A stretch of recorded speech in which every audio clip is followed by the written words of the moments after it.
अस्सलाम वालेकुम। आपको रमज़ान मुबारक हो। माह रमज़ान की मुबारक।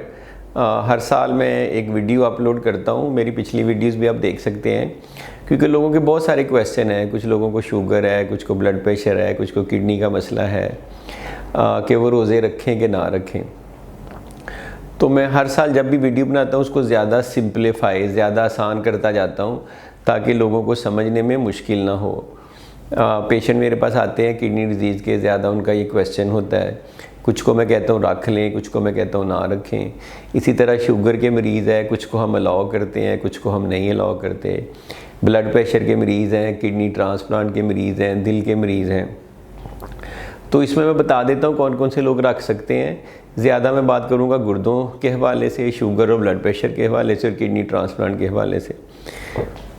तो जिन लोगों का तो किडनी ट्रांसप्लांट हुआ है, अगर उनको 1 साल गुजर चुका है और उनके किडनी फंक्शन स्टेबल हैं, उनकी दवाइयाँ स्टेबल हैं, उनकी क्रिएटिनिन ठीक है, क्योंकि ज़्यादा ट्रांसप्लांट की दवाइयाँ सुबह शाम ही होती हैं, तो वो रोज़े रख सकते हैं।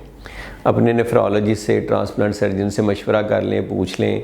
दवाइयों में कोई माइनर सी चेंज कभी कभार करनी पड़ सकती है, लेकिन 1 साल गुजरने के बाद, अगर आप 1 साल के भी अंदर हैं, 6 महीने, 4 महीने, 2 महीने हुए, तो फिर बेहतर है ना रखें। दूसरे आ जाते हैं मरीज़ जिनको डायबिटीज़ है, शुगर है। तो डायबिटीज़ में बड़ा सिंपल है। अगर तो आप इंसुलिन लगाते हैं और आपको 3 दफ़ा इंजेक्शन लगाना पड़ता है और 2 दफ़ा आप स्विच नहीं कर सकते, तो आप नहीं फिर रख सकते। दूसरी सिचुएशन ये हो सकती है कि आपकी डायबिटीज़ सही कंट्रोल नहीं है, या बहुत ज़्यादा अनकंट्रोल्ड है, या बार बार लो शुगर होती है, हाइपोग्लाइसीमिया होता है, या ब्रिटल डायबिटीज़ है, फिर भी नहीं आपको रखने चाहिए। तीसरी सिचुएशन ये हो सकती है कि आपको डायबिटीज़ कॉम्प्लिकेटेड है। आपको जैसे टाइप 1 डायबिटीज़ है, आप DK में चले जाते हैं, डायबिटिक कीटोएसिडोसिस में, या कॉम्प्लिकेशन ये भी हो सकती है कि आपको साथ किडनी डिजीज़ है। तो अगर डायबिटीज़ है और साथ किडनी डिजीज़ है, तो फिर आप अपने नेफ्रोलॉजिस्ट से पूछेंगे, और वो नेफ्रोलॉजिस्ट मैं हूँ, मैं आपको बताता हूँ। अगर तो आपको डायबिटीज़ है, किडनी डिजीज़, और आपका GFR किडनी फंक्शन 45 से ऊपर है, 45 से ऊपर GFR, यूजुअली क्रिएटिनिन 2 तक होती है, 2 से नीचे हो, GFR 45 से ऊपर हो, तो ज़्यादा केसेस में रख सकते हैं। लेकिन फिर भी आप अपने डॉक्टर से पूछेंगे, मशवरा करेंगे। अगर आप डायलिसिस पे हैं, या आपका GFR कम है 45 से, या क्रिएटिनिन ज़्यादा है, या आपकी मेडिसिन इस तरह की है कि आपको 3 दफ़ा लेनी ज़रूरी हैं, तो फिर उस सिचुएशन में आप नहीं रख सकेंगे, या मेडिकली एग्जम्प्ट हैं। आपको इसका गुनाह इंशाअल्लाह ताला नहीं होगा।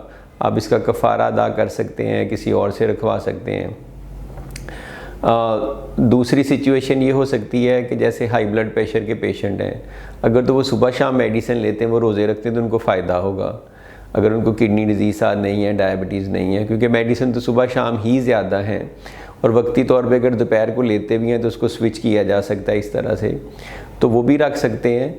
आपका थोड़ा सा वेट कम होता है, और आप जो है ना, ज़्यादा केसेस में आपको कोई इशू नहीं होता। हाँ, आप ये ज़रूर कोशिश करें कि आप ज़्यादा समोसे, पकौड़े, सॉल्टी फूड इस तरह की ना लें, ताकि आपका ब्लड प्रेशर ना बढ़े, मेडिसिन एडजस्ट हो सकती हैं। हार्ट फेलियर वाले, इस्कीमिक हार्ट डिजीज़ वाले पेशेंट अपने डॉक्टर से मशवरा कर सकते हैं। अगर उनके लिए सेफ़ है, दवाइयाँ लेने में कोई इशू नहीं है, वो 3 या 4 दफ़ा इंसुलिन नहीं लगाते, और उनके कार्डियोलॉजिस्ट का ख्याल है कि वो रख सकते हैं, तो फिर कोई इशू नहीं है। ओवरऑल तो आपका फ्लूइड इंटेक भी थोड़ा सा कम हुआ है, आपका कैलोरिक इंटेक भी कम हुआ है, सॉल्ट इंटेक भी कम हो, तो फ़ायदा होना चाहिए। लेकिन मेडिसिन का, उसमें थोड़ा सा दवाइयों का अमल दखल आ जाता है। तो मैंने kidney disease, diabetes, high blood pressure, heart disease वाले पेशेंट्स को जनरली बताया है। इन सारी सिचुएशन में फिर भी आप अपने डॉक्टर से मशवरा करें, जो आपको देख रहा है। आपकी कोई ऐसी सिचुएशन हो सकती है कि वो कहे कि इस वजह से आप ना रखें, तो फिर आप उसके मशवरे से चलें। Thank you.